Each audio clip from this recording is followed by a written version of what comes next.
Que pasa, loco, everybody? Welcome to episode number 3 of the Jay and Dro Show. Is it 3, bro? I'm confused. Is it 3 or is it 4? It's 4. My apologies. It's episode 4 of the Jay and Dro Show. I'm one of your hosts, Jay Lewis, and joining me today is my fellow joystick junkie, Pedro Mirabal. What is going on, my good man? What up, man? You heard that Que Pasa Loco at the beginning, bro? That was for you, man. I like it. We're starting the show off with a little bit of Latin flavor. I can dig it. That might be all of like 10 Spanish words I know. I know those two and like a bunch of profanity. So, yeah, I just had to start it off that way. I just want to say a quick what's up to my Pride community out in Orlando. You know, it's been a year since the tragic events that unfolded at Pulse nightclub. Our hearts are out for everybody that, had to endure, what happened that night. It was a very shitty night, to say the least. And the coward ended up taking his life at the end. But I just wanted to give my Orlando community a shout-out. We are an Orlando-based podcast. Pedro, I think you're right there with me on that, bro. Absolutely. My heart goes out to anybody affected. The remembrance earlier this week was touching and wonderful, to say the least.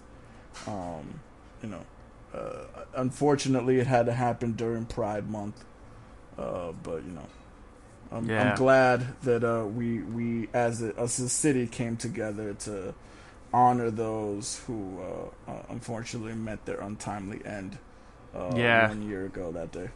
Absolutely, very well said. I've been Ubering people around Orlando, and bro, they got the city lit up with the rainbow flags, dude. It's like the most surreal thing. Like, I'm passing over bridges, and they're lit up with just the rainbow flags, and it just really makes me feel that sense of community. Like everyone's coming together and rising above the hate and bigotry and all this. But I just want to say that up on the top, but let's get into our post E3 coverage. It was another great year of announcements and reveals.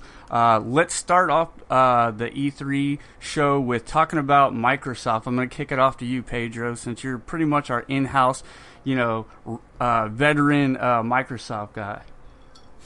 Yeah, man. Microsoft started off with arguably the most anticipated presentation of the conference. The Scorpio was going to be revealed. We're going to see what it looked like, what the specs were finally, and the price. I think Microsoft started off the E3 events on a really, really strong note, at least right up until the end.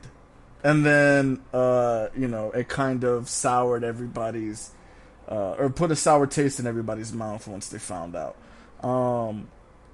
It started off with the Scorpio, which, by the way, I never got your thoughts on what you thought it looked like. It is going to be the smallest Xbox ever produced. It is much more energy efficient. They actually created a new way for the console to manage energy because it is in such a small box. It'll be the first console to ever be liquid cooled. Liquid cooling is something that happens or that you see in PCs, but you don't see them in consoles. This will be the first one to ever have a liquid cooling technology in it. Of course, it'll come with it'll have the flops that we're all talking about, the 6 teraflops. But it is going to come out with 12 gigs of RAM, 9 of which is already available for a developer to use, which I think is huge. That leaves 3 for your applications and all of that good stuff, which means that you should really fly around the dashboard with that much RAM. I really think that Microsoft can go as far as giving 10 gigs of RAM for game developers and leaving 2 gigs and maybe even like 1.5 for the dashboard, because they are really making enhancements and just going from application to application in the dashboard is a breeze right now. with the 3 gigs of RAM that it's using, it's just gonna fly. You won't have any issues. Before I move on though, what did you think of number one, the size of the box and how it looked? This is one of the more better looking Xbox consoles, wouldn't you say? Yeah, definitely. I love the size. Being somebody who I got somewhat of a shallow entertainment center, and in fact, my what is it? My surround sound. I have a Sony surround sound system. It actually hangs off of the front of my entertainment center, like by a good quarter of an inch, and it drives me crazy. I love the size of the console. They fit a lot of tech into such a small package, which is why it's probably liquid cooled. They've learned their lesson. I'm looking at you, Red Rings of Death. So hopefully we won't be seeing anything like that this generation. But yeah, I definitely love the design. I love that they were able to make it that small. No ugly power brick either. So that's all wins in my book. Yeah, man, I think that the design is very well made. Very, I think it corrected everything that kind of we complained about in the past from an Xbox console, and it's got all the power to make sure the games looked amazing. They started the conference off, or presentation. Sorry, not conference. The presentation off. I mean, would you say it was kind of a maybe like on a low note? I don't think that a lot of people liked seeing Forza lead off the conference. I think that was a mistake on their part.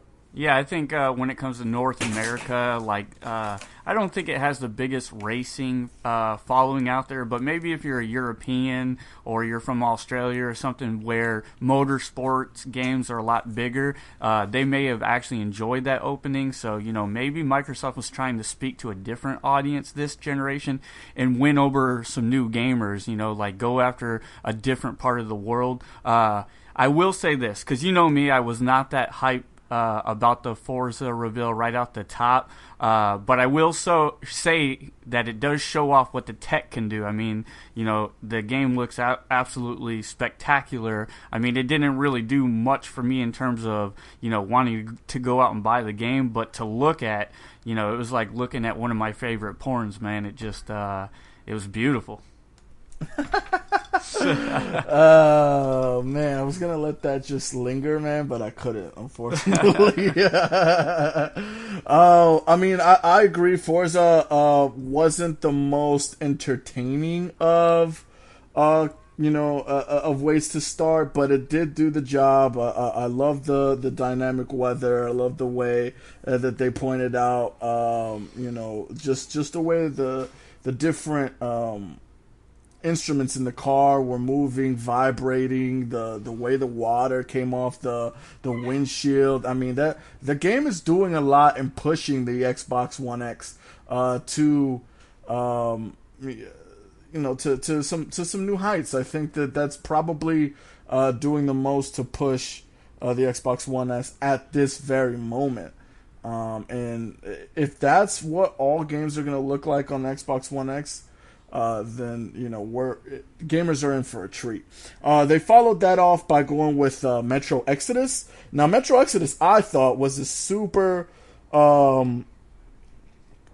unique game to show off, because not a lot of people play the Metro series of games. Not a lot of people knew what it was. But let me tell you something, man. That game did. Again, that was another game that showed this is what games are going to look like on the Xbox One X. Beautiful. I thought that, what were those? Were those like rats or some sort of other mutant animal? Know. Yeah, it looked like some type of mutated rat that was the size of like a werewolf. So, I definitely loved the way the creatures looked. The gameplay that they showed as this guy's making his way through the level, like very fluid movements. And then when he takes the door to that corridor that he was in and just kind of slams it on that thing's head, and then what is he, stabbing in the face or something? It was It was a ruthless ass trailer, dude. And I've never played any of the previous Metro games, but I have seen them popping up in the flash sales a lot lately. So if I can get the other ones at a decent price, I might have to check them out just so I have some context to go into this game. Because you're right, this trailer looked incredible. And I mean, I've watched trailers for other Metro games, and man, have they stepped up their game tremendously. I don't know if they made a whole new engine for this game, but it appears that they have. Yeah, they definitely did. I think this is the last in that series of games. This is, because most of the time they're just underground in the little subway tunnel, but now they're heading out into the world and kind of checking out what a post-apocalyptic Russia would look like. Now, that they followed it off with what I believe is a pretty good trio of games to start out with. I personally probably would have started with Metro, then followed it off with Forza, and then came through with this beautiful third-party title in Assassin's Creed Origins.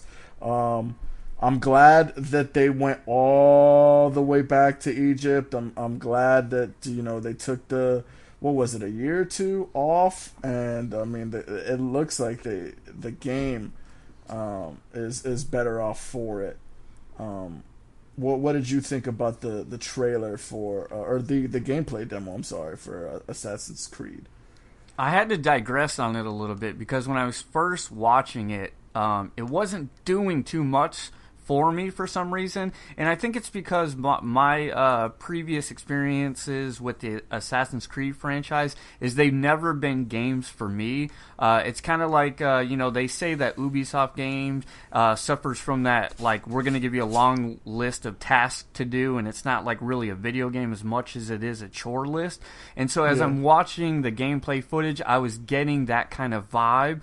But then when I was able to kind of just take myself out of that way of thinking and then just look at what was on screen, what I saw was, again, that fluid gameplay when you turn into the hawk and you're able to kind of scout out the area, tag enemies on the map, and use either stealth or just go in just like a freaking Viking and just rip dudes' heads off. I really liked what I saw there, but it wasn't during the actual conference where that game won me over. I ended up watching some videos on IGN about it that kind of got further into the world and the animals. Dude, there's so many animals in this game. It showed gazelles, it showed crocodiles, it showed all kinds of tigers and all these wild animals. And when I saw that gameplay footage is when this game really won me over. So continue.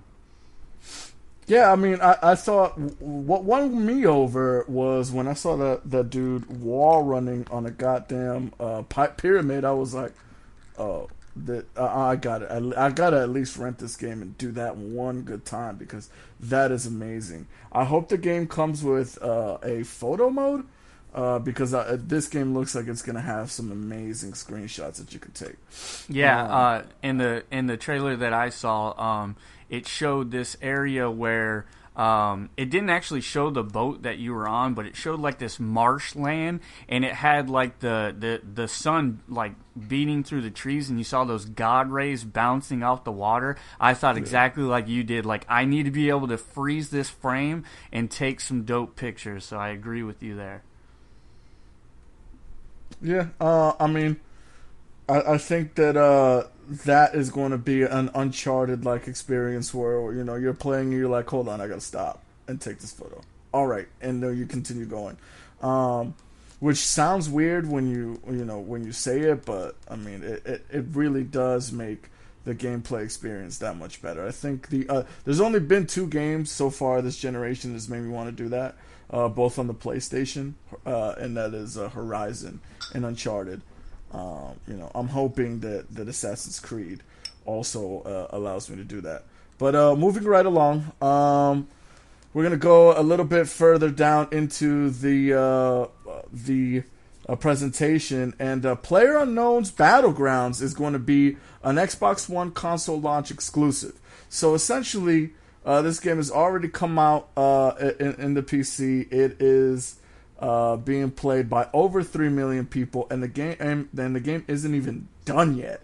It's apparently made like $60 million or so, if I'm not mistaken. That might be way too high, but it is a PC game, so I mean that might be just right.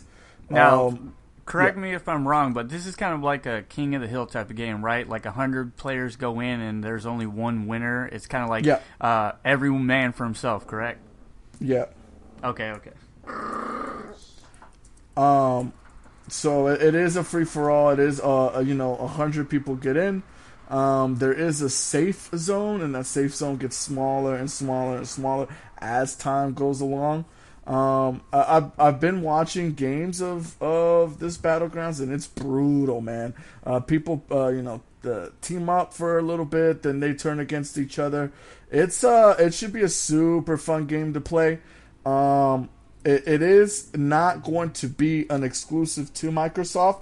It is a console launch exclusive, which basically means it's a timed exclusive, which Phil Spencer says he does not know the deals of when the PlayerUnknown will release this out to other consoles. The only thing he knows is the deal that he signed to make sure it launches on the Xbox One first. That'll actually arrive late this year. And then we came to what I believe your gem of the conference was, and that is State of Decay 2. The gameplay trailer for State of Decay 2 kind of really explored more of you're building your team, the exploration aspect of it, the massaging of relationships that you kind of have to do throughout the game. This isn't a game that it didn't really speak to me per se. I also really wasn't impressed with the way the game looked graphically, and maybe that's my mistake, because I kind of expect everything on the Xbox One X to be this beautiful, stunning 4K.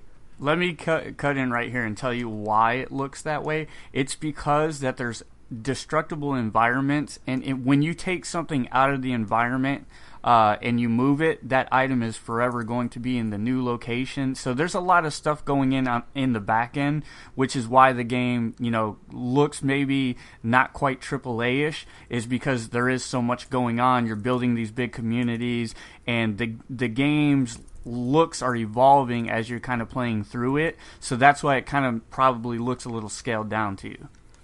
Okay.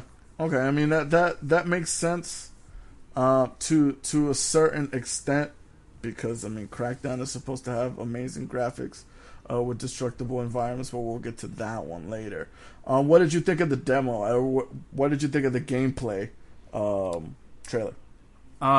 It left me wanting more, which is, a great sign. I wanted to see more of the open world. I wanted, there's 3 different maps, and they say that every map that you play on has a unique look, and I'm guessing some type of weather environment. There's probably some snow-filled levels, so you have different threats to worry about in terms of weather and how to survive that, and I was hoping to see more of that. They didn't show that, though, which it's probably okay. I'd probably rather just experience it firsthand. So yeah, I definitely dug it. Yes, it definitely was the highlight for the presentation for me from Microsoft, and I continue to want that game. And that's the game that's got me sold on the Microsoft ecosystem, and being someone who doesn't currently own an Xbox, it's kind of the game that's won me over. I mean, that's definitely a good thing. Like I said, it didn't really do much for me, but at least you have that one game that's got you, just kind of written into the Microsoft ecosystem. After that, they brought out Minecraft on stage, and the biggest news from that is, number one, it's going to be on 4K, and number two, it's going to have complete crossplay between tablets, VR, Windows 10 PCs, and consoles, meaning the Xbox One family and a Nintendo Switch. The PlayStation decline for the crossplay, but at least you have mostly every device that you can play Minecraft on, and you can pick up your phone, start building your world, then go back home, get on your Xbox and do it, or go on the road, play with your Switch, then come back home and get on your PC and continue building your world or fighting whatever it is that you fight in a Minecraft game. I thought that was pretty huge news, and something that is definitely needed for them to continue to push Minecraft as hard as they're pushing. Then after that, they did a whole bunch of indies and Western titles. Black Desert was one that kind of stuck out to me. Massive MMO RPG coming to the Xbox One.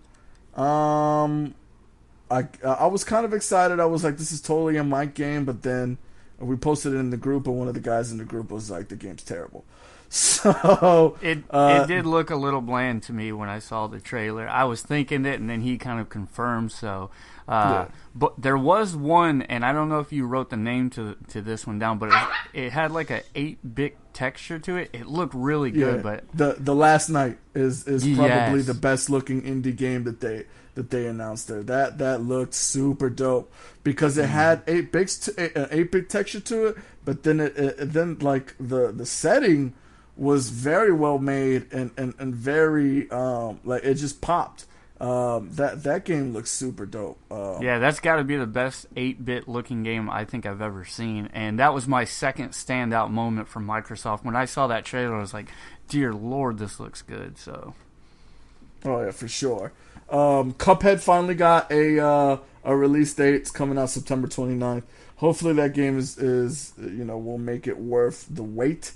It's been 5 years in yeah, and I'm really worried about that, because people have had to wait so long. Will it live up to expectations? I don't know, but at least we have a release date nonetheless.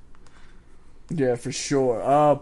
They also kind of took their time and showed a nice trailer for a new indie game called Ashen, which is kind of dope.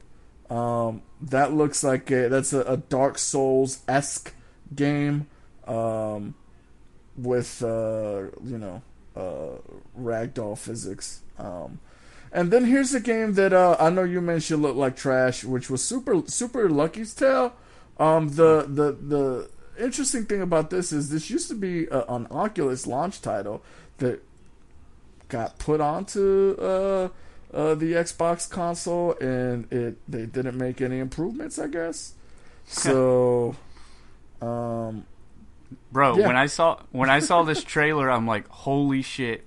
You know me, Pedro. I've been waiting for a new Conquer game for so dude, long. that's what I thought too. And then they hit me with this. I'm like, what is this trash? To me, it just looks like them making an attempt at going at a younger audience, I guess, but it looks super generic to me, and it just looked like somewhat of a cop-out, like a little cheap cash-in, but it looks super generic, and hard pass for me on that one, man. Well, that's a hard pass for me, too. I thought that they were going to come out with a new mascot platformer. Then I looked at it, I was like, this is... I don't... No. I'm sorry. No. They gave us a nice little walkthrough of Sea of Thieves. Looks cool. Definitely not something I'm gonna sink my teeth into.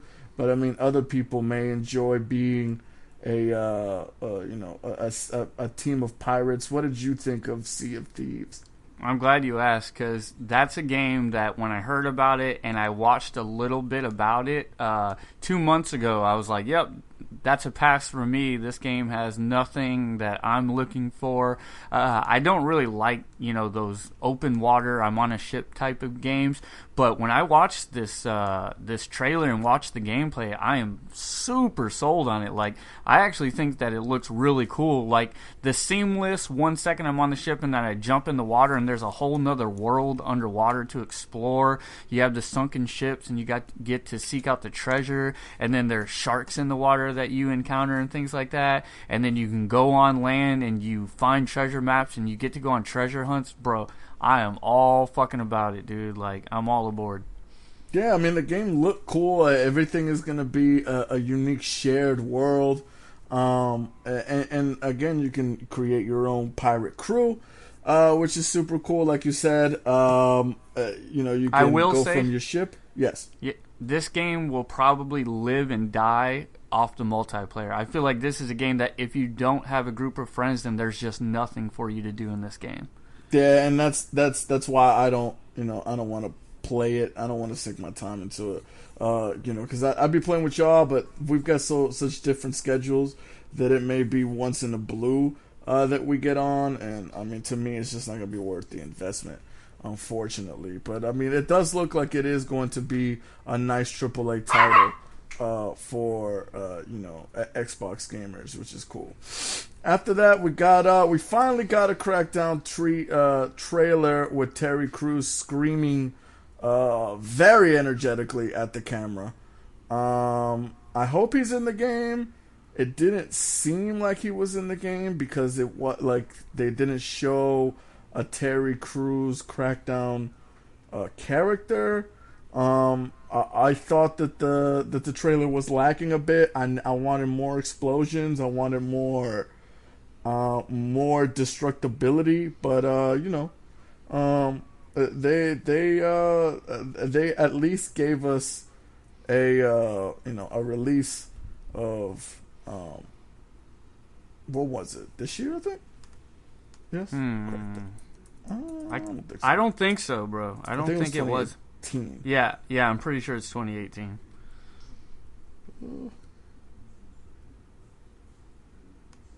Oh no, November 7th, the same day the Xbox One X comes Oh, out. okay. Well, there you have it. Because I'm like, was that 2018 title? Sea of Thieves was 2018, and that to me was a little disappointing. I would have liked that to come out in 2017. But right now we've got State of Decay and Crackdown 3 alongside Forza. Actually, no, State of Decay is 2018 as well. I'm sorry. So Forza and Crackdown 3 to kind of lead the first party push alongside a Cuphead for the Xbox. The Shadow of War demo that came after Crackdown was super dope, I thought. I did not think that the orcs were going to have that much personality. They usually don't. And I thought that was a pretty cool little thing there because, orcs that have personality, a little bit of attitude, always makes the game look super cool. Now, this Ori and the Will of the Wisps looked amazing. The music sounded great too. This is definitely a game that I'll probably get into. It is very emotional though, so I don't know if I'm gonna want to play it. I'll probably play it like during a rainy day or something like that, where it's a little gloomy outside, because the game is just, a little sad. Yeah. I think it ended on probably the second highest note of any conference that we'll talk about today. I think that's fair to say that this presentation ended on probably the second highest note with Anthem. I still need to do some more digging into it and to figure out if this is something that I want to purchase instead of Destiny. But from what I saw, the game looks gorgeous. I really like the mech gameplay. What did you think of Anthem? So, to look at it in a superficial level, just look at it real quick, I'm blown away by it. I'm watching it, and you put your mech suit on, and you get to fly around these maps, and everything just happens so snappy and so seamless, and you get to see this wildlife.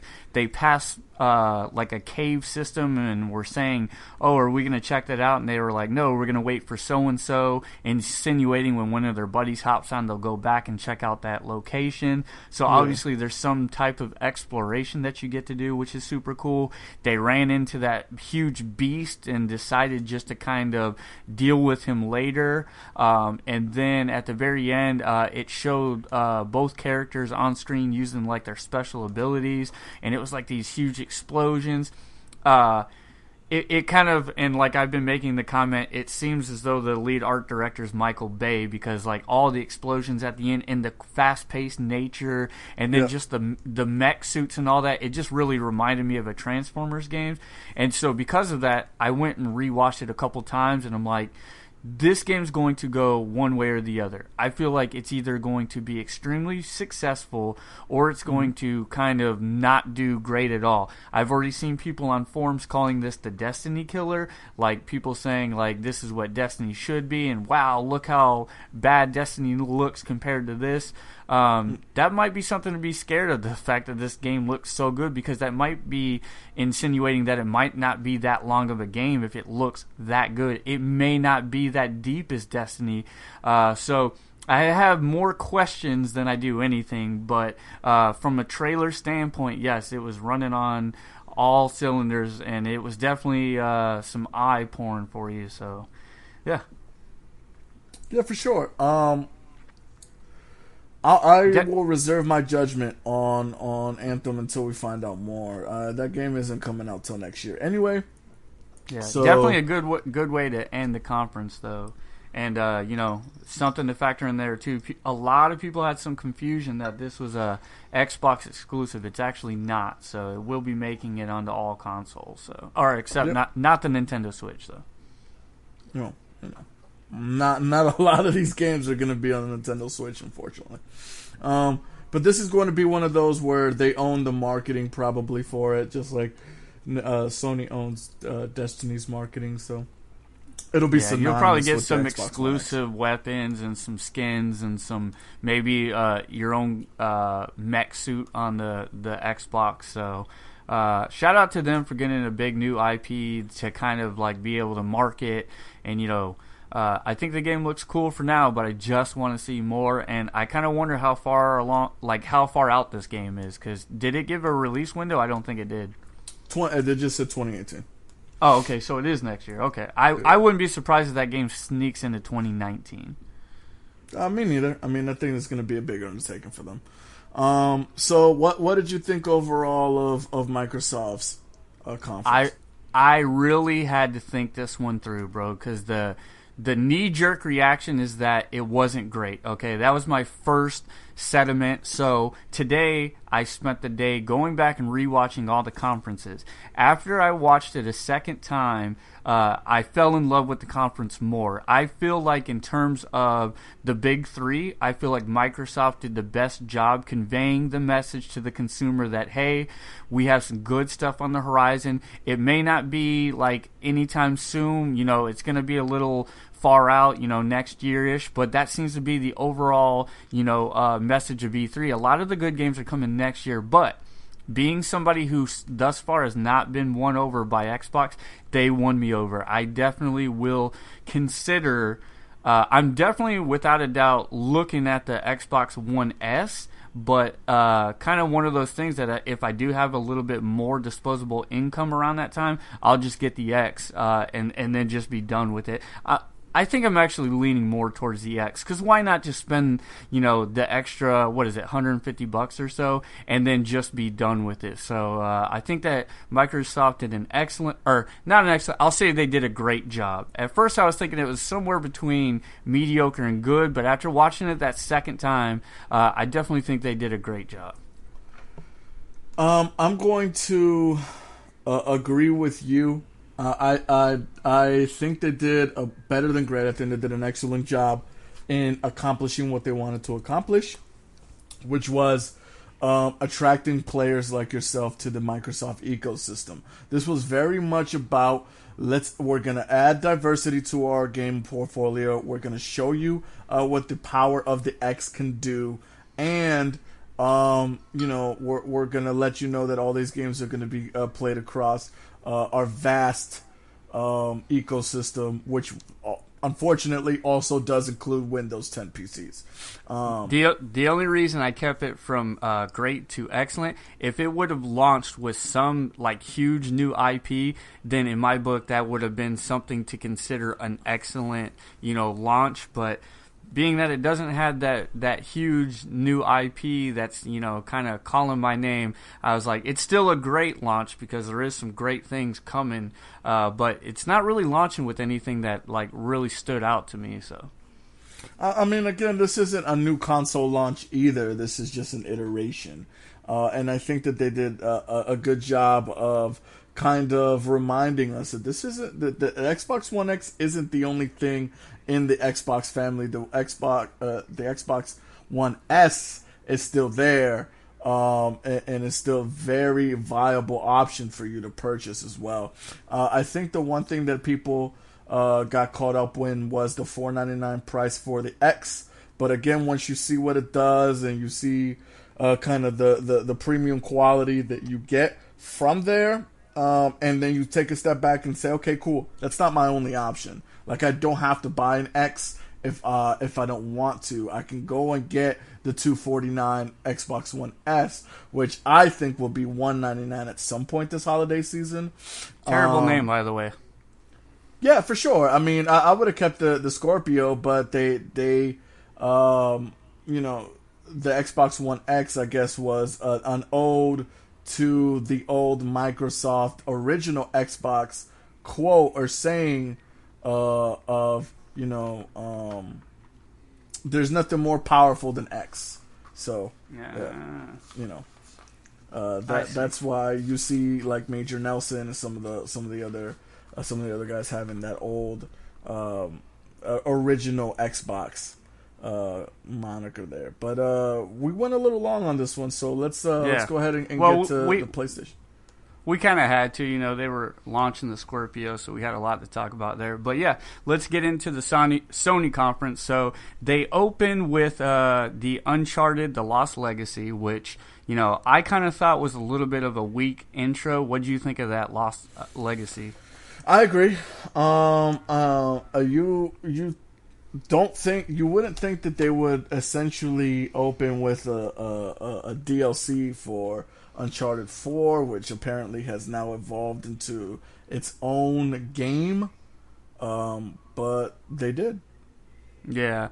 And I just really feel like, you know, I've had my fill with those types of games lately, and I'm not ready to get back into the Uncharted world yet. Uncharted 4 was such a huge game, and I did enjoy my time with it, but, you know, we also had the Tomb Raider that just, you know, made its way onto the PS4 as well. So I've had a lot of those, you know, action-adventure type of games, so this did nothing to start the show, and then, you know, they started the conference off with some audio issues, so we didn't even get to hear the audio, which is probably like the biggest thing we needed to hear from that trailer.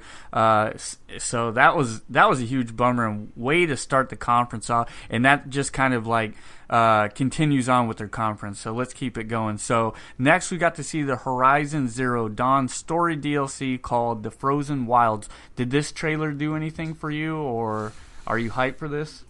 I mean, not really. I mean, I'm probably gonna get it anyway because I love the Horizon world and want more of it. But again, you open up the conference with 2 DLC trailers. Okay, I guess. I mean, those could have been middle of the conference or middle of the presentation trailers, if you ask me. Yeah, absolutely. And then again, like both of these are very story-driven DLCs, and then not to be able to hear the dialogue that's on screen, like that was a major bummer and a huge letdown. Then after that, we finally got to see some more Days Gone. This is the game that I've had my eye on. I wanted to see more of. A lot of people were not sold on last year's E3 presentation of Days Gone because they were just like, oh, great, another zombie game. But I really do think that this trailer has won a lot of those people over. They got to show some of like the open world aspects of the game. You got to see some traps laid down by other humans, you know, because there are these rival like, you know, gangs going on and things of that nature. You got to see the character driving the motorcycle in the forest, which looked gorgeous. Then, like, towards the end of the trailer, you see him, like, kind of bait this trap to where he explodes this door, and the freakers come in and rush this base and take out all these enemies, so he didn't have to do it himself.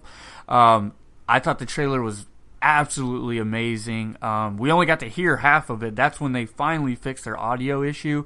But I mean, I'm blown away. What'd you think of the Days Gone reveal? I am also blown away by it. I did end up seeing the alternate path trailer as well, where instead of leaving after he sets that bear trap, he actually stays and watches one of the other enemies kind of shoot him in the head because he's making too much noise, which in turn makes enough noise to bring the freakers to them. So, I mean, that obviously wasn't the smartest of ideas. But I do like the way that, you know, you have to be careful when you're out there because you're going to get caught in those traps. Also, he wasn't going as fast on the motorcycle in the beginning, so he didn't get caught by that clothesline. He was actually able to spot the clothesline, stop, and then attack those two dudes that were about to ambush him, which was super dope. I like the fact that I could play the game any way I want, and if I want to go around and try to, you know, go guns blazing or balls to the wall the entire time, I know I'm gonna make mistakes, but the game allows you to make those mistakes, and then kind of learn from them and do some super cool things with just using the tweakers against your enemies. Which I didn't think that you could do, but I'm glad you can, because I feel like you'll be doing that a lot in this game. I feel like there's going to be a lot of sneaking around.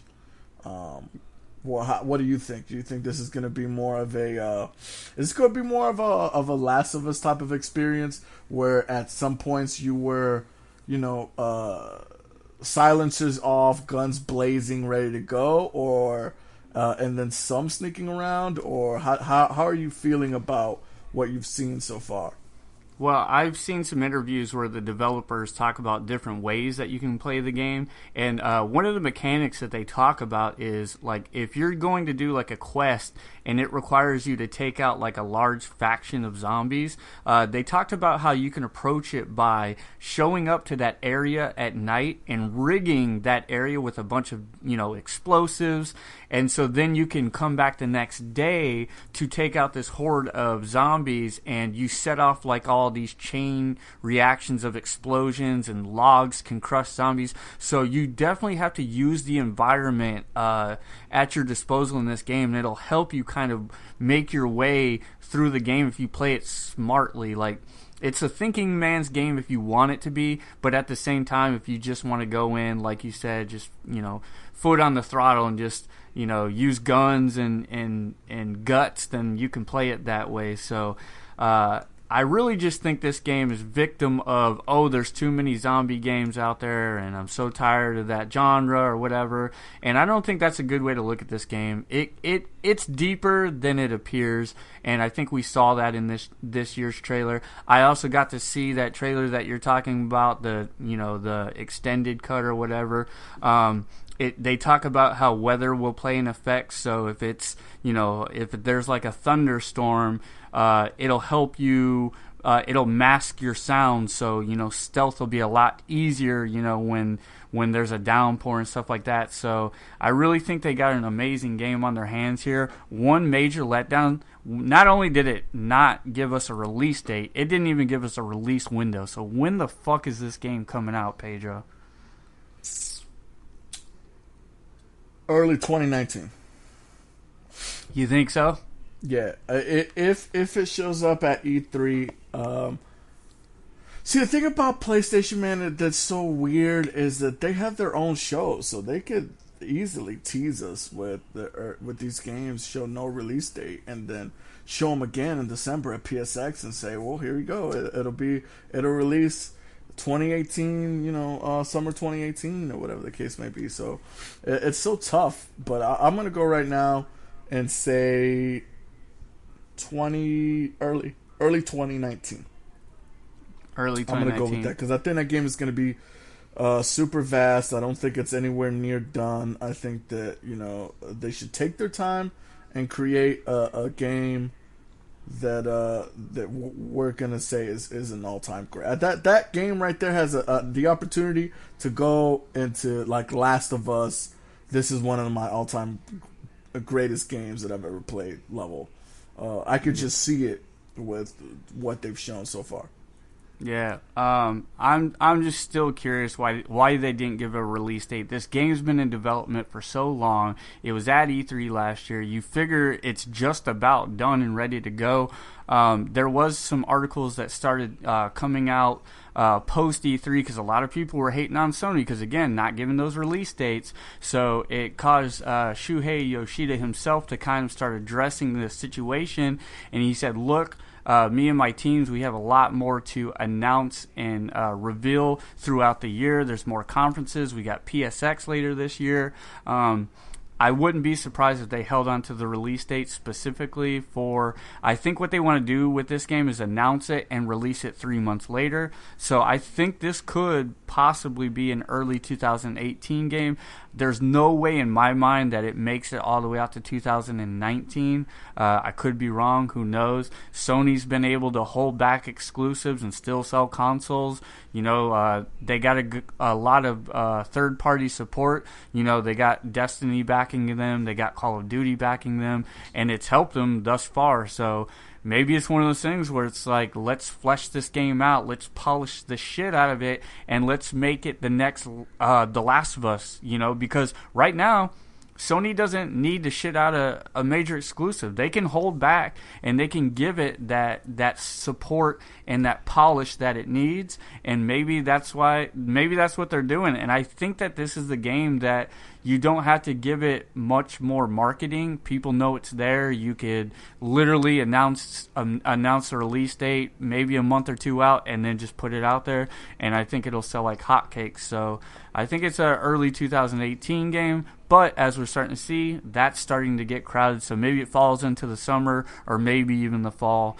Maybe even October next year. But we've spent a lot of time on that. Let's keep it going. Next, Sean Layden takes the stage, and he basically just talks about how awesome of a year it's been so far, and he's right. I mean, 2017 has been a great year for Sony so far. Had a lot of big, first-party games hit, just these 5-6 months alone. Then we see something that I don't think anybody saw coming, a Monster Hunter game coming early 2018 called Monster Hunter World. For me, it was breathtaking. I could not believe that a Monster Hunter game could look that good. Now, you said to me that you thought that it didn't necessarily look what a AAA game should look like, correct? Yeah, it gave me shades of The Last Guardian when I looked at it in terms of graphical fidelity. Yeah, it's just one of those games where, again, it's 4-player co-op. I mean, it hasn't been confirmed, but that's how all the other ones have been. So, again, it's one of those things, you got a bunch of moving parts. So you got to kind of take some of the art assets and kind of give it to all the characters on screen. You can lay traps in this game for the dinosaurs to trap them. You got a lot of moving parts all at once on the screen at once. So I think that's why maybe the graphics are scaled back a little bit. Being someone who's probably played all the freaking Monster Hunter games, the graphical fidelity of this game versus the one right before it, which was on the Wii U, bro, night and day difference. If you want to see what the previous ones look like, look at Monster Hunter on the Wii U, bro. This game makes that one look like trash. And this was a major surprise. So this is one of my biggest announcements of E3. I cannot wait. I've been saying it, Pedro. You know me. I've been saying this for 3 years now. If Sony could get another Monster Hunter game on their console, this could be a great win for them. And then they did. So that was a nice little surprise. Shadow of the Colossus. People are confused. They think this is a remaster. No, they're totally remaking this game. There's very few similarities between this one and the original one back on the PS2. They're completely redoing this game, rebuilding this game. We saw the trailer. At first it said, what is it, From Software, and I said to you, I'm like, oh, we're going to get to see Bloodborne 2, because Yeah, a lot of people were thinking that's what was going to be shown, and then no, they showed this game, which for me is a bigger deal because Shadows of the Colossus is one of those once in a generation type of games, and they're rebuilding it for the PS4. This has your boy so hyped, dude. It's a single player, experience. I don't need friends to play this game with. It's a nice little, 40 to 60 hour experience. Like, these are my favorite types of games. You get in, you have a shit ton of fun. You ain't got to rely on friends, and you get out and you go on to the next big game. Did this game do anything for you? No, this is one of my brother's favorite games, though, so I was pretty happy to see it come back. I'm glad that it's a remake and not a remaster, though, because the controls are super dated. I remember playing it. I was like, "This what is this? I don't understand how to play this." So yeah, that's something. I was like, that's something. Those controls, bro, they have to address those controls, but I'm sure that's what they will do. Monster Hunter, early 2018, by the way, and then Shadow of the Colossus, another 2018 game. Next game we got to see was Marvel vs. Capcom Infinite. Didn't do much for me. Did that game do anything for you? No, it didn't. It was cool that you can see the demo or play the demo immediately after the conference, though. Yeah, that definitely had the audience's attention. Everybody in the theater with us clapped. By the way, we watched it. What was that? Waterford Lakes Theater out in Orlando. It was a great time. Lots of nerds nerding out. So Marvel vs. Capcom Infinite, that's out September 19th. So finally, we have a game launching this year. Then they showed off the Call of Duty World War II, showed some all-new gameplay footage. Looked really good. I think we're both stoked for that. Definitely won the audience over there as well. Got a nice little clap in the theater. That one's out November 3rd. Then we saw a slew of VR games. And this is where the conference or the presentation really slowed down for them and almost hit like a grinding halt. Because these VR games are something that it's just so hard to show them off and like win people over, because what you're seeing on screen means nothing versus when you're actually in VR. I'm sure these games are outstanding, but just to name them off, we saw Skyrim VR, which is huge. That's one of the best-selling games of all time. It's been remade over and over and over and over again. It's coming to VR, fully playable in VR. That's huge. We got Star Child. We got The Inpatient, which looks really interesting, by the way. I think that one could be really fun. Master of the Deep, which is a Final Fantasy 15 like fishing game, I guess, which is kind of weird. Then we saw this first-person shooter called Bravo Team, which looks super generic. Nobody's going to play that shit. And then we saw Moss. Yeah, come on, let's be real. Are you going to play that shit, or did it look really bad? No, it looked terrible. Dude, it looked like a Android or iOS game. That's how bad the game looked. And then, yes, we saw that Stuart Little game called Moss. Now, is that actually Stuart Little, or does it just have similarities? No, it just has a mouse. Okay. I was just like, why is Stuart Little on the screen? But that game Moss looks pretty cool. Yeah, it doesn't look bad. And again, these are VR experiences. Right now, they're trying to figure out how to use the tech and make games for it. So these are all mostly going to be throwaway games. Skyrim VR might have legs to it. It might get a cult following, but it definitely hurt the Sony conference overall. I really felt like this kind of really... I felt like if they were going to spend so much time on VR, it should have been at the very beginning. But then you don't want to open your show that. I don't know, man. Maybe even put your VR stuff in the pre-show. That might have been the better thing to do. Well, they used the pre-show to show off all the shit that they're releasing this year. Yeah, that's what the pre-show was for. Yeah, what do you think about that VR segment? Did it? It showed off that there are going to be better games out there. I mean, there's a. Moss looks like it's going to be a AAA title where you're going to be able to, have a full VR experience. That generic shooter, even though it's a generic shooter, Nah, you know what? That generic shit was trash. I'm not even gonna try to defend Stop trying to give it to him, bro. You know that shit was trash. Oh my god! But yeah. all right, Pedro. Let's say theoretically, let's just say no, hypothetically. Let's say you're a VR owner. Those games that were shown off. If you're a VR owner, are you hyped for any of them? Are you hyped to be a VR owner? I guess is my question. I mean, no, absolutely not. Yep. All that did was turn me off.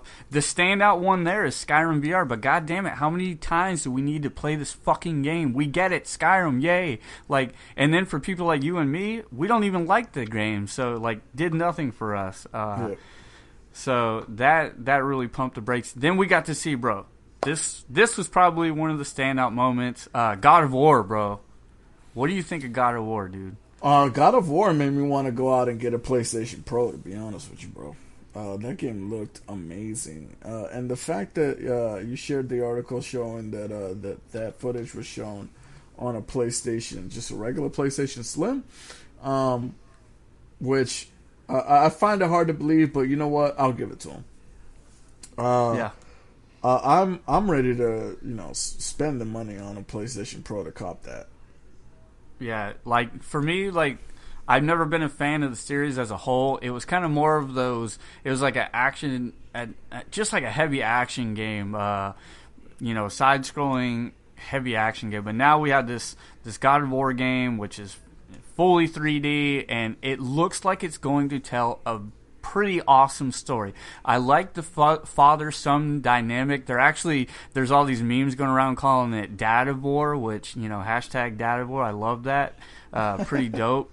And then, like, at first I was like, so what, is the mother dead? And just like Kratos has his son and whatever. But no, it actually shows the kid's mom in the trailer, and like she's talking to him. Dude, I think the story is going to be clutch. What do you think? Yeah, I think the story's going to be dope. I can't wait to see how his interactions with his son evolves. I also like the fact that during the trailer, they're just kind of like letting him know, like the different characters are letting him know, look, dude, I know who you are, I know what your history is, but that's your past, man. You're looking at your present and your future and your son, so you need to be a fucking dad. So I can't wait to see how Kratos evolves into, being that angry Greek guy to, angry Viking dad. Yeah, and what you're saying is like so true because Kratos is such a serious character. I like these sub characters that you meet that have this humor. It adds humor to the game, which I really think lends itself well because that's what this franchise needs.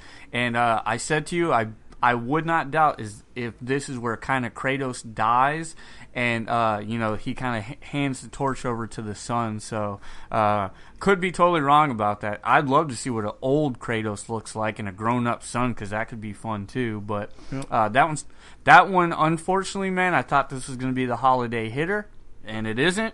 That's early 2018. Then we got to see some more of Detroit Become Human, and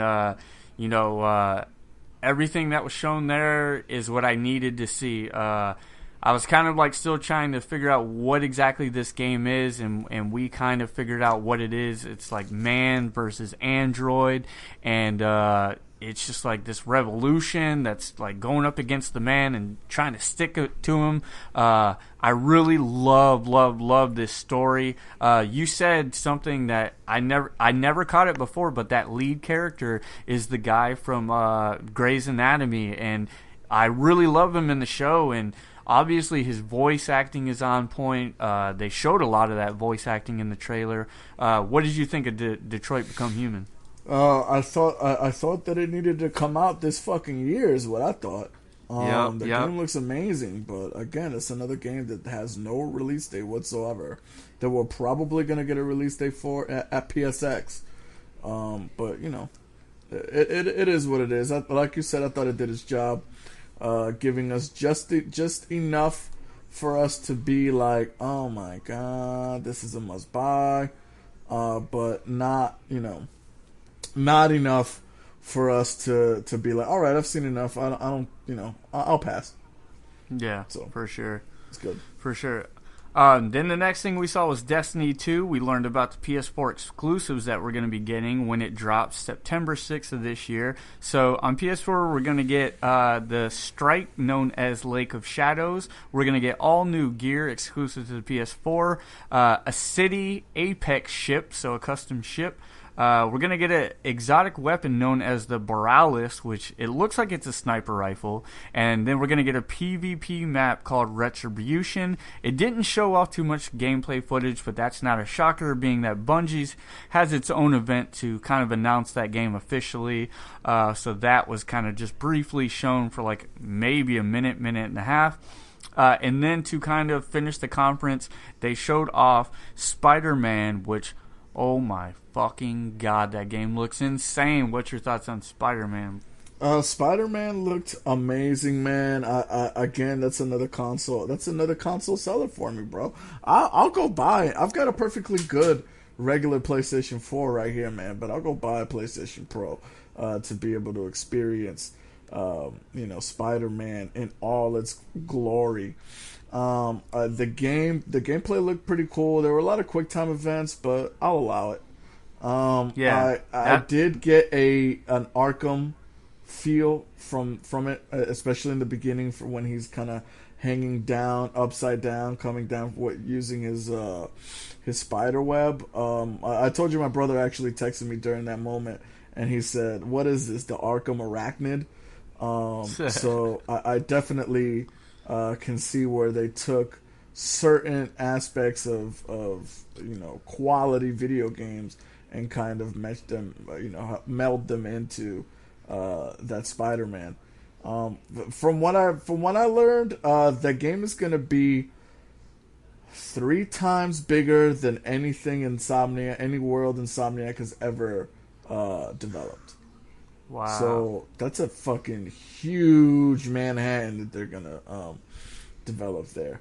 At the end, we saw Miles Morales kind of admiring Peter Parker's work. It is Peter Parker that we are playing. This is a Peter Parker that's 21, 22, fresh out of college, and has a complete understanding of what his body can do now that he is Spider-Man, and what his powers are. So we don't have to go through the whole, let's learn his, he's learning his powers. He's gaining this strength, he's gaining that strength. It's going to be a Spider-Man that is comfortable being the superhero that he is. Thank God. I was going to say, we've had so many like movies and video games where it's like origin stories. Like, come on now. We all know who the fuck like this villain is and that hero is. We know what's going on. We know how they obtain their powers. Enough of the goddamn origin stories. Like, that has me so pumped that you take on this Spider-Man who's already fully in tune and in sync with his abilities. And we see it in that trailer, because when he is spinning that web and getting enemies, like, it looks so fluid. And one thing that was said, that you don't kill anybody in this game. So I thought that was really cool.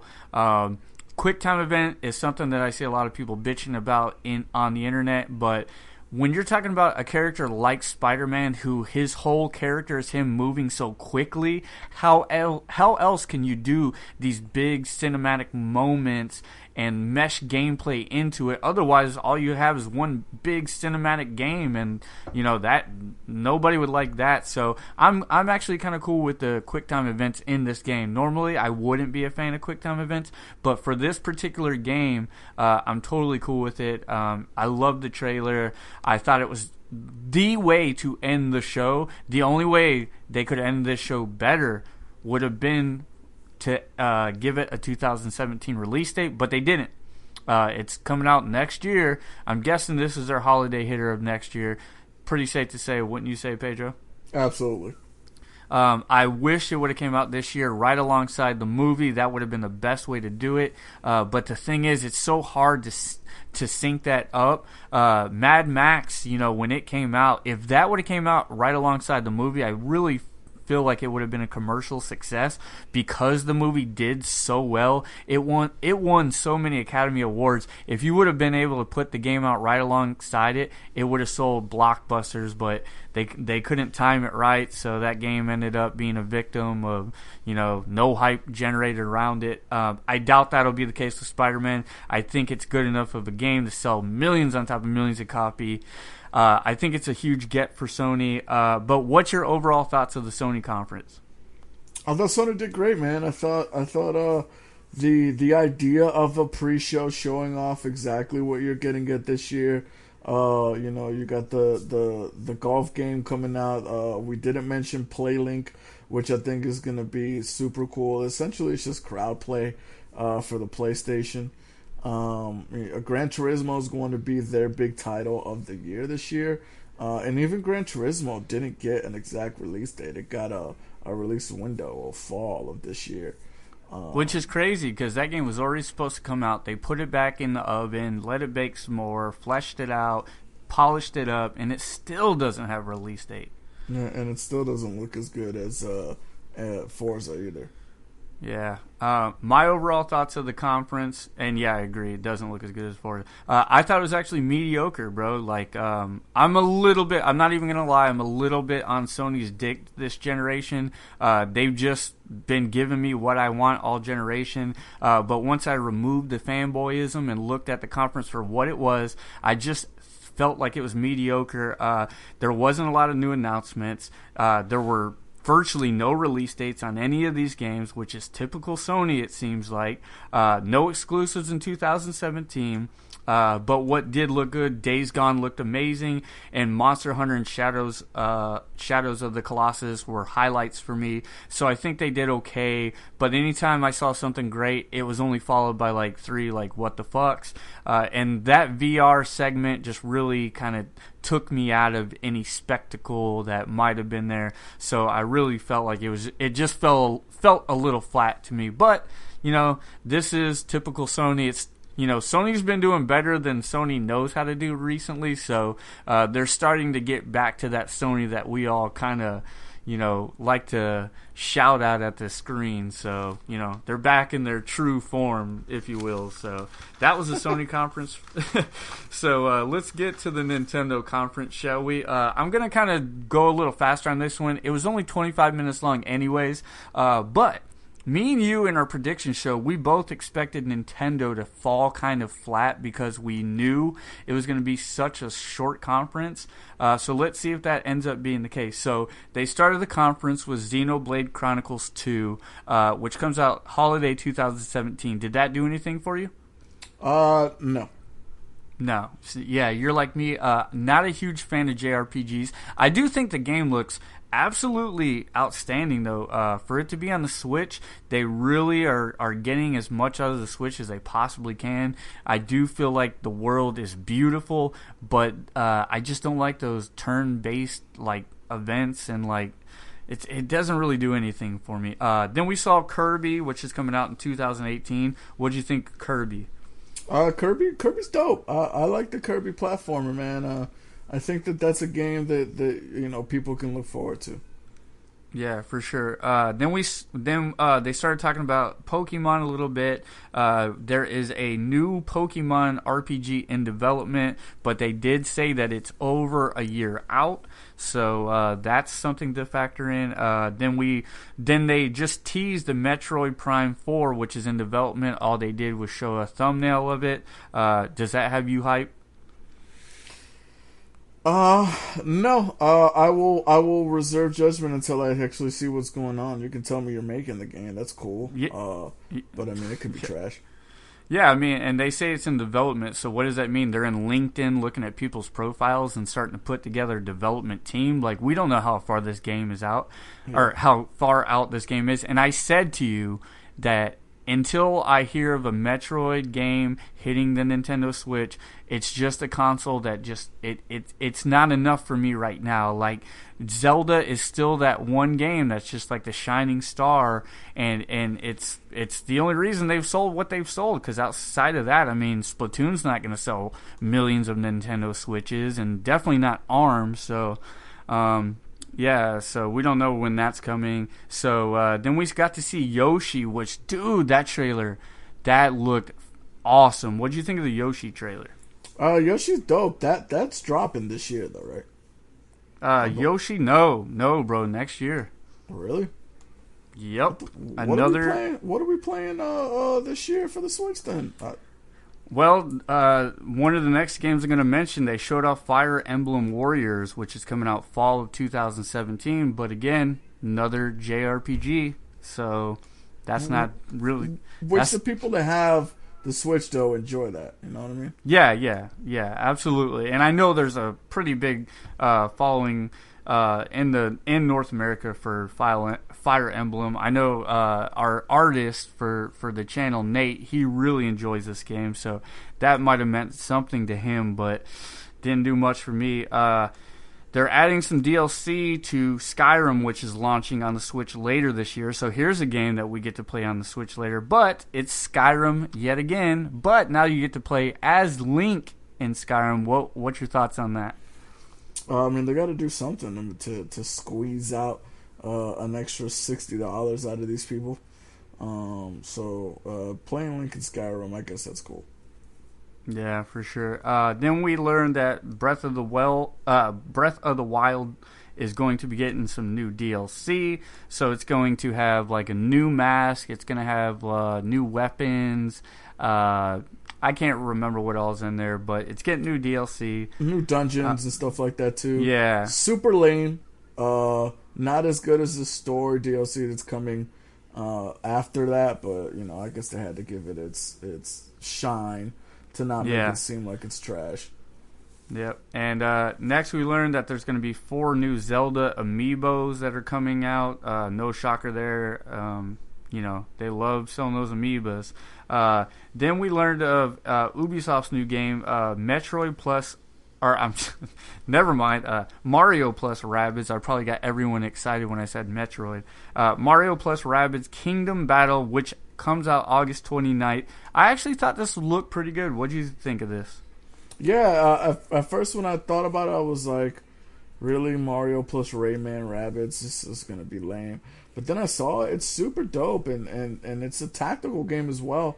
So it's got some really interesting mechanics. I'd give it a shot if I had a Switch. Yeah, for sure. I thought that again when I heard the name Rabbids, it does nothing for me. But then when I saw the gameplay and like what they were talking about, it actually looks pretty unique, and it looks like a fun game to play through. My wife's gonna dig it. Then they talked about Rocket League, which is coming to the Switch, coming out holiday 2017. It's going to get some, custom skins for the game, and I think some custom cars as well, they said. And then finally, to finish the show, and one of my predictions was this game wasn't going to make it out this year, and I was wrong. Mario Odyssey hitting October 27th, 2017. What did you think about that? That game looks great, man. It looks super weird. You throw your hat on shit and then you become it. Like I don't know why Mario became a T-Rex at some point during the trailer, and I was like, what is this about? Yeah, what is going on right now? But you know what? Every major Mario game that comes out shows some new mechanic, so I'll let it be. I mean, it seems pretty interesting. Overall thoughts? I thought Nintendo did what they had to do. I mean, the Nintendo customer is not us, you know what I mean? We like these big, story-driven AAA games or nice multiplayer games that you find on Xbox and PlayStation. But that's not what the Nintendo consumer is, man. The Nintendo consumer enjoys these JRPGs, these Fire Emblem games, enjoys hearing that there's going to be a mainline Pokemon RPG coming down the pipeline at some point, enjoys hearing that they're starting development in Metroid 4. This was for them. I'm glad that the people that bought a Switch have quality video games coming down the end of the year and beginning of 2018. So I thought they did a good job. Yeah, I kind of agree with you. Again, we were both pretty low on them, knowing how short their conference was going to be. But for me, it was short and it was concise. They showed off a lot of good games. Like Kirby looks good. Yoshi looks really fucking good. What else? Oh, and then Mario Odyssey actually making it out this year. To me, the Mario Odyssey was a mic drop moment, and for me, it was the first mic drop moment in the E3 conference. That's a heavy hitter, and it may not be a game for me, but as soon as I found out it was coming out this year, I literally said, I'm buying a Switch this year. Not for myself, but my wife's gonna dig the shit out of that game. So they won me over with this conference. That Mario Odyssey game, once they launched that or announced that, in coupled with Yoshi coming next year, I'm like, yep, I'm buying it. My wife's gonna love playing Mario Odyssey. She's gonna get all the trophies because she's a completionist like that. And yeah, they definitely won me over. So we both seem to be pretty high on Nintendo. Now let's move over and let's talk about some Ubisoft. So they opened their show with what we just talked about, Mario and Rabbids. We already said it looked dope. Second thing they talked about was Assassin's Creed Origins, which we learned more about during the conference. Looks super awesome. The third thing we learned about was The Crew 2, which The Crew, bro, like, definitely nothing about that game has anything remotely like interesting to me as a person, but watching the second one, bro, like, you get to fly airplanes, you get to go off road using ATVs, you get to do Formula One. Like, it's like it's got everything in it. Did you see that trailer for The Crew 2? Yeah, I saw it. I mean, you know, I don't think it's going to be better than Forza or Gran Turismo, but it looked pretty decent. Yeah. I mean, it is what it is. You know, it's one of those games. It's probably going to have all that stuff in there, like kind of Master of None, you know, whatever. Early 2018 on that one. Then here's a big one, bro. South Park: The Fractured But Whole, out October 17th. God, I'm so fucking hyped for this game. I can't believe I am, because I'm not really that interested in South Park anymore. You know, I'm getting older now, and I've been watching that show for so long now. It's just lost a little bit of its charm. But every time I see this game, it just wins me over time and time again. I like how they create their own kind of superhero. I love that Cartman's kind of just taking the helm, and, you know, all the dialogue is pretty much told through him. What's your thoughts on The Fractured But Whole? I think it's a super fun game to watch. I don't like the RPG elements and the way you play the game, so I may not play it, but I'll definitely probably catch a stream because I think the story is dope. Yeah, totally agree there. I'm really hyped about it, but again, just like you said, like, I'm not hyped to play it. Maybe some of my favorite internet personalities where I go to for comedy, I'd love to see them play through it and just see their interactions with the game and see their reactions. The next thing we saw was Transference VR, which comes out in 2018.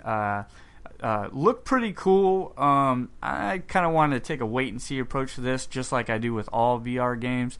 I'm still not sold on the tech yet, which I don't think that, you know, most of these VR companies are worried about that. We know that VR is going to be a slow burn. They're still trying to figure it all out. So the next thing we heard about was Skull and Bones, which is another pirate game. Did you see this? What's your thoughts?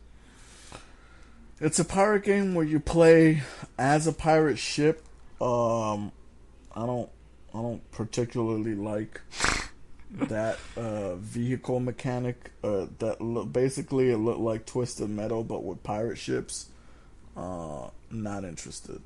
Yeah, the idea of the game is like you're trying to get as much loot as you can, but it's like this tightrope like act where you have to get the loot but know when it's time to go. So it's like one of those things where you get the loot and you go, and you got to make sure not to stay in too long because then other ships show up.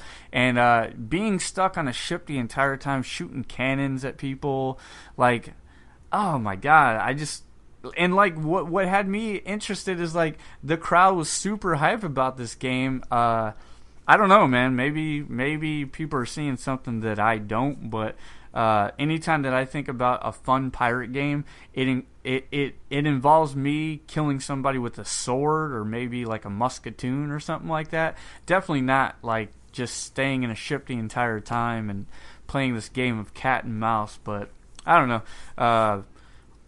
Next thing we saw was Just Dance 2018, which comes out in October. I want to say that it was the Jabberwockies that opened up that reveal. Do you know if that's correct? They went to Jabberwockies. It was something else. Oh, okay. Maybe some generic Jabberwockies. But it was pretty cool. The dancing was really good, and it definitely hyped up the game. Definitely not a game for either one of us. But, you know, if that's your cup of tea, I'm sure you'll probably enjoy it. It's like, I don't know, this might be the 4th or 5th iteration of that game, so they're probably learning how to make a good Just Dance game by now. Then we got this little gem that I would have never seen coming. South Park Phone Destroyer, which comes out this year. Did you see this? Yeah. Phone Destroyer seems pretty cool. It's also got RPG elements. It looks like it's a card game. But again, it's got that South Park charm, man. Yeah, I'm interested to see if this is going to be a free-to-play game or not, or if they're actually going to charge a premium price, since this seems to be a full type of game. I'm starting to like how these real franchises are making it onto mobile. You know, like, I'm actually rooting for mobile. I'm not one of those people that are like, oh, it's doom and gloom, like mobile. Like, I want to see mobile take off. And, you know, we saw Mario Run last year come out, and I'm hoping this will be another big hitter for mobile. So that got announced. Then we saw this interesting little game called Starlink, which is called Starlink Battle for Atlas, and it's like a Toys to Life game. So it looked like these little Legos that you put on your controller, and every time you add a little Lego piece, whether it be like a gun or something, it adds it into the game. Did you see that? Yeah, it's that game where they look like they're amiibos, but you put them on top of. Yeah, okay, yeah, I know what you're talking about. I don't know what to think. Yeah, me neither. I had that same stance as you. Like, if I have, 5 pounds worth of Legos on my controller, like, am I going to get arm strain playing the game? And then there's the whole setting, which didn't do much for me. But I am intrigued by the idea of it. I can see that there might be a market there. Next thing, and highlight for me, Far Cry 5. We got to see some more of the game. How are you going to be playing it? I loved how, like, the character that you interact with in the game, like, he sends her up on the water tower and has her snipe while he, like, kind of goes down with the 6-shooter, and she's, like, watching his back. And then they had the dog come in, and the dog's mauling bitches, stealing their weapons and dropping them at your feet. Bro, what did you think of that? Absolutely loved it. I really wanted that game to come out in 2017, man. The more I see it, the better, the more I like it, man. I think that the Fangs for Hire is what intrigues me the most, because it's not just a dog that you're gonna get. They're different animals that you can apparently use as Fangs for Hire, but you have to go around the city and find out, like, and talk to people to find out, who you can, or like what you could use, because they don't have like a map, or there's no like tower or anything that kind of tells you where you can find it. You're just gonna go around and around the town and kind of just speak to different people, and they'll let you know, hey man, here's another Fang for Hire over here. I heard that you can go and do this, which is super cool. Yeah, definitely. And then they closed on some Assassin's Creed gameplay, which was smart. This is a game that's coming out this year that's highly anticipated, since we didn't get one last year. Great way to end the conference. What was your overall thoughts on the Ubisoft conference presentation? I thought it was good. I thought they hit all the points that they needed to hit. South Park looks dope. Assassin's Creed looks dope. Far Cry 5 looks dope. They did a great job with that conference. Yeah.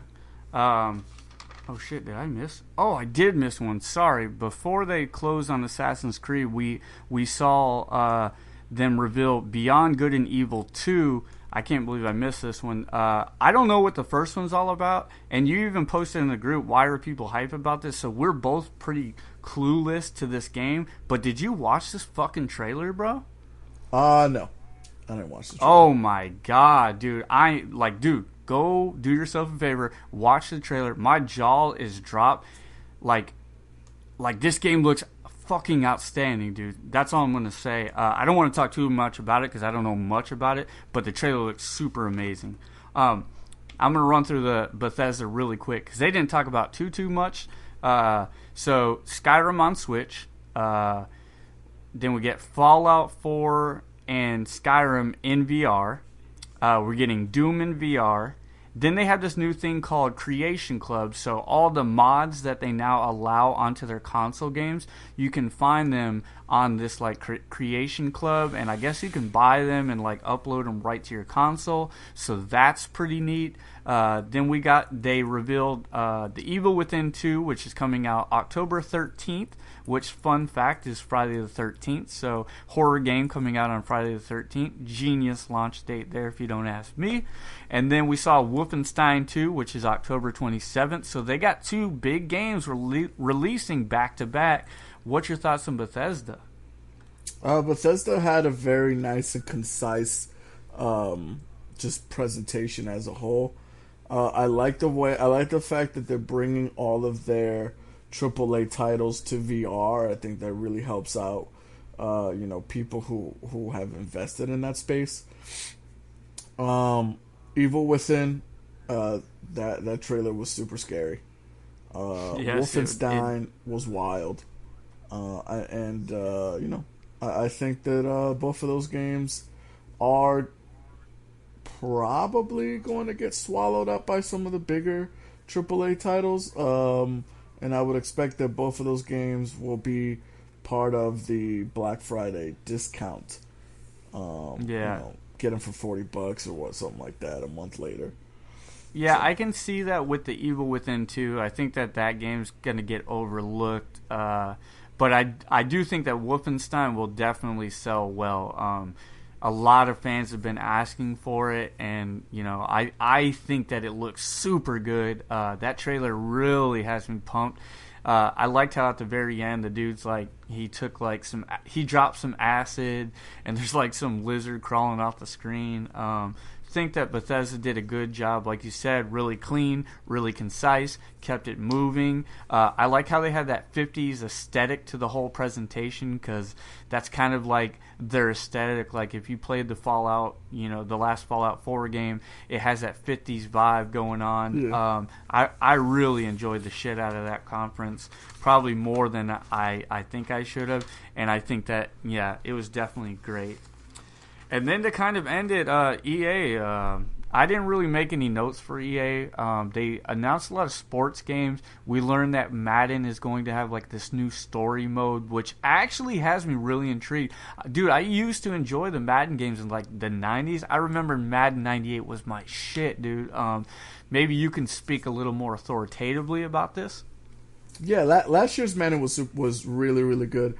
They changed some of the mechanics on the way the players moved, and and just the presentation wise as well for Madden was really nice. Some of the like Fox and CBS, their presentation, the way they present games now, are based off of what Madden has done with their video game, which is also really cool in my opinion. I think that Long Shot is going to be pretty dope. It's about a guy that isn't a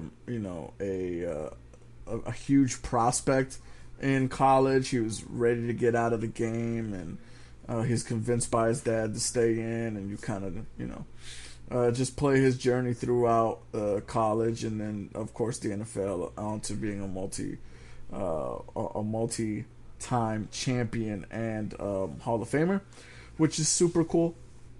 After that, they announced some DLC for Battlefield 1, which is All right, it's cool. Some story DLC, following some major Russian um, characters or some major Russian factions that helped out in World War One, including an Yeah, which all are woman. all female. Yeah, Yeah, all female. I think it was like 1,000 soldiers or something like that. yeah, which is wild.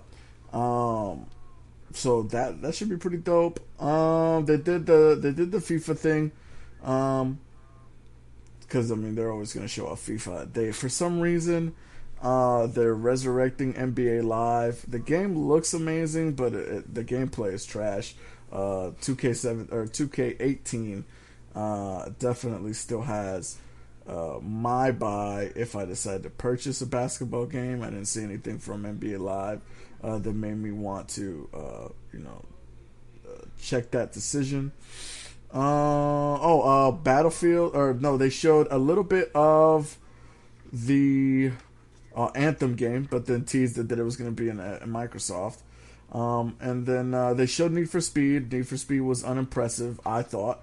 Oh, terrible, bro! It looks like a freaking Fast and the Furious like game. Yeah, I don't know why there was no like at least any realism in terms of the damage on the car or any of that stuff, man. I was like, what the hell's Yeah, going on with this? I get it's and an arcade game, but like, Burnout was an arcade game, and that had some of the best crash effects of all time. yeah, and I feel like they did a bad job showing the game off. Like most of it was cinematics. I feel like when it comes to a racing game, show me in-game footage because to me that stands out more than the cinematics. And then just the way they talked over it, I was like, oh god, this is horrible. Like no, no, no. I wouldn't be surprised if that game flops big time. Yeah. One of the games that I did like though was A Way Out, which is that only co-op game where you play with a friend Oh. and it's a full split screen. Yeah, I'm really intrigued by this game. That game is yeah, I'm super intrigued by that game too. Yeah. It comes out in 2018. That's really, I mean, other than Battlefield having its like the last 45 minutes of the conference and learning that all Battlefield DLC or Battlefront DLC is going to be free. I mean, we really EA was a snooze fest in my opinion. There really wasn't a lot of energy. The only guy that came out with a lot with an immense amount of energy was the developer of A Way Out. He was super excited to show off his game, and rightfully so because it is probably the best indie game EA has coming out. Yeah, I think to quote the man, he said, "We want you to do everything, not everything, a lot of things." Yeah. That was pretty funny.